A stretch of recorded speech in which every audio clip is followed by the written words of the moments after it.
Hello student, logic class में आपका स्वागत है। आज हम देखने वाले हैं आवर्त सारणी के गुण। तो इसके पिछले वीडियो में मैंने आपको आवर्त सारणी क्या होता है उनके बारे में आप लोगों को डिस्कस किया था। अगर आप उस वीडियो को नहीं देख पाए होंगे तो जा करके उस वीडियो को देख सकते हैं, जिसमें आपको आवर्त सारणी की पूरी डिटेल्स मिल जाएगी कि कितने ब्लॉक होते हैं, उन ब्लॉक में क्या क्या समूह होते हैं, कितने समूह होते हैं, और साथ ही साथ इस आवर्त सारणी में उपस्थित 118 तत्वों की जानकारी आपको मिल जाएगा, वो भी ट्रिक के माध्यम से। ठीक है, तो आज के वीडियो में हम लोग आवर्त सारणी के गुणों का अध्ययन करने वाले हैं। तो सबसे पहले मैं आपको बता दूं कि आवर्त सारणी के गुणों के अंतर्गत दो प्रकार के गुण पड़ेंगे। पहला होगा आपका भौतिक गुण, और दूसरा जो गुण होगा वो आपका रासायनिक गुण। तो हम भौतिक गुण को पढ़ने वाले हैं, जिसमें आपका प्रभावी नाभिकीय आवेश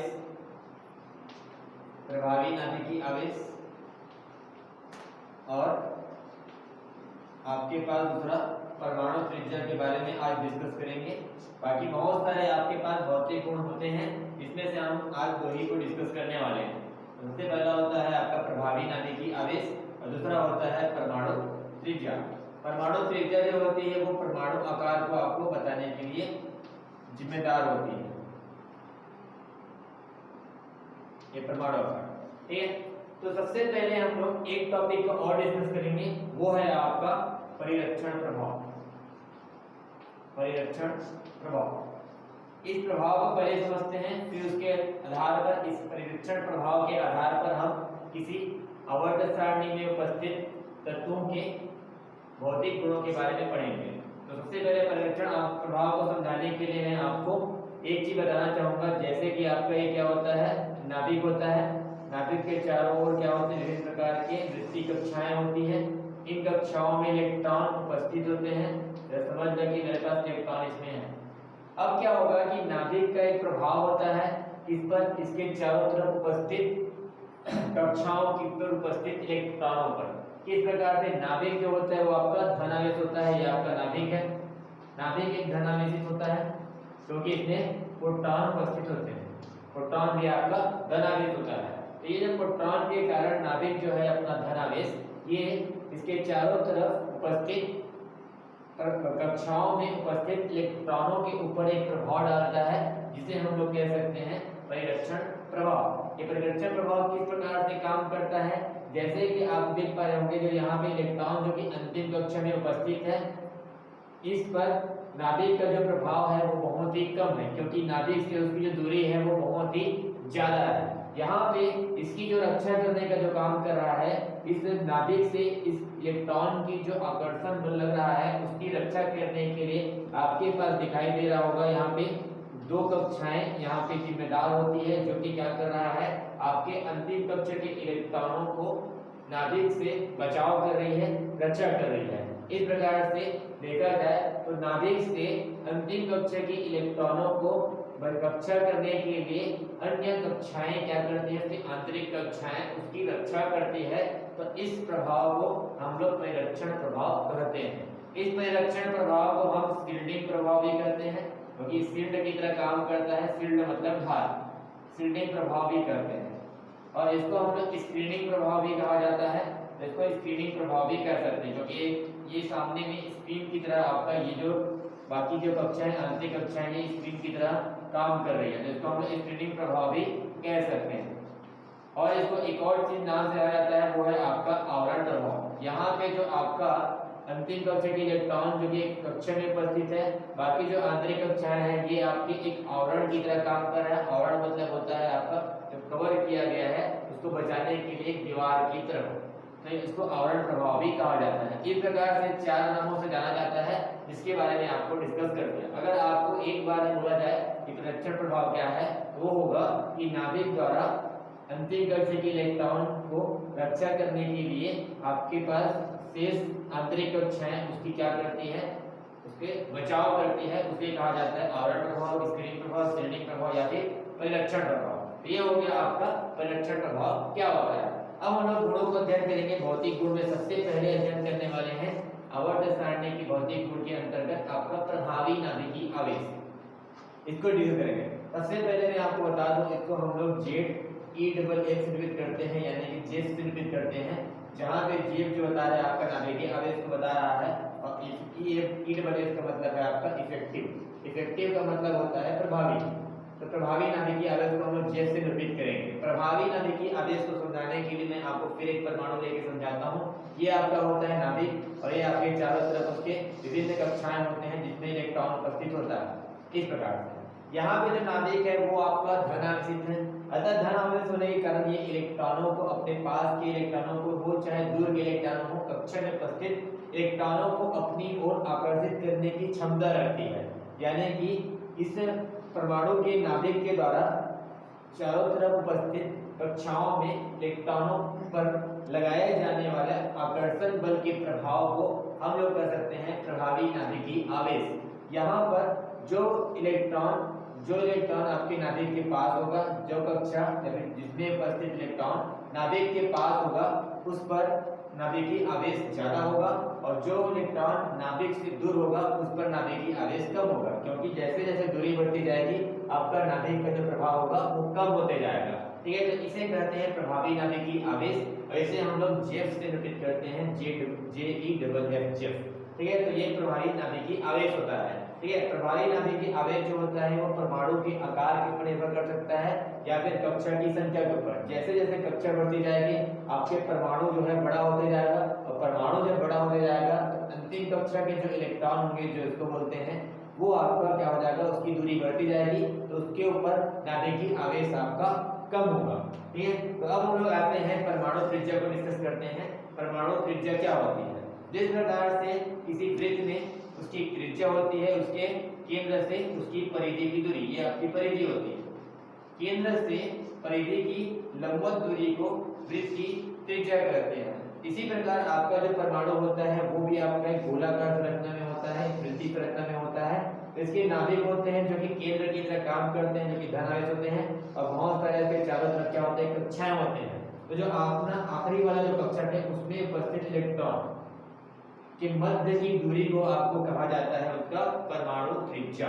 यानी कि आप एक शब्द में अगर बोलना चाहे तो ये होना चाहिए कि किसी परमाणु के नाभिक से उसके अंतिम कक्षा में उपस्थित इलेक्ट्रॉनों से दूरी को कहा जाता है परमाणु त्रिज्या। परमाणु त्रिज्या जितनी बड़ी होगी, जैसे कि थोड़ा और बड़ा कर दूंगा, तो उस परमाणु का आकार उतना ही बड़ा होगा। यानी परमाणु त्रिज्या जो होते हैं परमाणु आकार या आकृति को निरूपित करने का काम करता है। ये है आपकी परमाणु त्रिज्या। आप देख के समझ पा रहे होंगे कि इस परमाणु में जैसे जैसे कक्षाओं की संख्या बढ़ती जा रही है, कक्षा बड़े होते जा रहे हैं, तो आपका परमाणु का आकार भी क्या होते जाएगा, बड़ा होते जाएगा। अब हम लोग इसके प्रकार को परमाणु त्रिज्या की वजह से देखा जाए तो 3 प्रकार होते हैं। इसको अगले वीडियो में डिस्कस करेंगे। तो मैं आपको एक बात और बता दूं कि परमाणु त्रिज्या को अगर आवर्त सारणी में देखा जाए वर्ग में, तो वो किस प्रकार से उसका मान बदलता है, और साथ ही साथ आवर्त सारणी में जब आवर्त में जाएंगे तो किस प्रकार से मान बदलता है, इसको सबसे पहले देख लेते हैं। तो यहाँ पे मैं आपको बताऊं, परमाणु त्रिज्या को अगर पता करना है आपको कि इस हाइड्रोजन की परमाणु त्रिज्या अधिक है कि लिथियम की, तो इसको बताने के लिए आपको इलेक्ट्रॉनिक विन्यास सीखना पड़ेगा। तो जैसे मैं यहाँ पे 3 पे इलेक्ट्रॉनिक विन्यास सीखा हूँ, इलेक्ट्रॉनिक विन्यास के वीडियो में पहले से आपको दे चुका हूँ। अगर आप उस वीडियो को नहीं देख पाए होंगे तो जा करके इस वीडियो को देख सकते हैं। तो सबसे पहले मैं इलेक्ट्रॉनिक विन्यास सीखा हूँ हाइड्रोजन का। हाइड्रोजन का जो इलेक्ट्रॉन होता है एक होता है, इलेक्ट्रॉन के आधार पर इलेक्ट्रॉनिक विन्यास सीखा जाता है, तो हो जाएगा 1s1। फिर आपका लिथियम जो है 3 नंबर पे होता है, तो उसका जो इलेक्ट्रॉनिक विन्यास आएगा 1s2 2s1, यानी कि 3 इलेक्ट्रॉन हुए।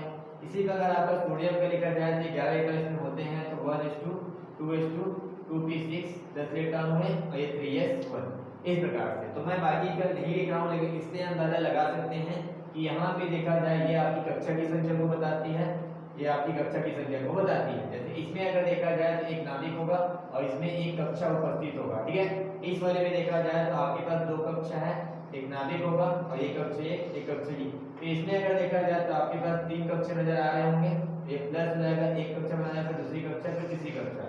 यानी कि जैसे जैसे हम आवर्त सारणी में वर्ग से ऊपर से नीचे आते हैं तो उसमें आप देख पा रहे होंगे कक्षाओं की संख्या बढ़ती जाती है, और कक्षा की संख्या जब बढ़ती है तो आपके परमाणु का जो आकार है वो बढ़ते जाता है, और परमाणु का आकार जब बढ़ेगा तो आपका अंतिम कक्षा के इलेक्ट्रॉन पर नाभिक का जो दूरी है वो बढ़ते जाएगा, और अगर दूरी बढ़ेगी तो इससे आप अंदाजा लगा सकते हैं कि इस पर होता है आपका प्रभावी नाभिकीय आवेश, वो प्रभावी नाभिकीय आवेश भी आपका क्या हो जाएगा, कम हो जाएगा। यानी एक बार में अगर बोला जाए तो आपके आवर्त सारणी में वर्ग में ऊपर से नीचे आने पर परमाणु त्रिज्या बढ़ती है, यानी कि परमाणु आकार बड़ा होता है। अगर आपको पूछा जाए पोटेशियम और सोडियम में कौन बड़े आकार का परमाणु होगा, तो वो होगा आपका पोटेशियम, क्योंकि पोटेशियम में आपके पास ज्यादा कक्षा उपस्थित होते हैं, जो कक्षा जब ज्यादा होंगे तो उसका परमाणु आकार भी क्या होगा, बड़ा होगा। ठीक है, तो इस प्रकार से हम लोगों ने परमाणु त्रिज्या को देखा आवर्त सारणी में वर्ग के अंतर्गत। तो हम देखते हैं आवर्त सारणी में आपके आवर्त में किस प्रकार से आपका परमाणु त्रिज्या पर प्रभाव पड़ता है। तो हम लोग इसका भी इलेक्ट्रॉनिक विन्यास लिखना चाहते हैं। इलेक्ट्रॉनिक विन्यास लिख के हम लोग समझते हैं, जैसे कि मैं अगर ये वाले दूसरे आवर्त को लेके चलूं, lithium, beryllium, boron, carbon, nitrogen, oxygen, selenium, इसको इस प्रकार से याद करिएगा।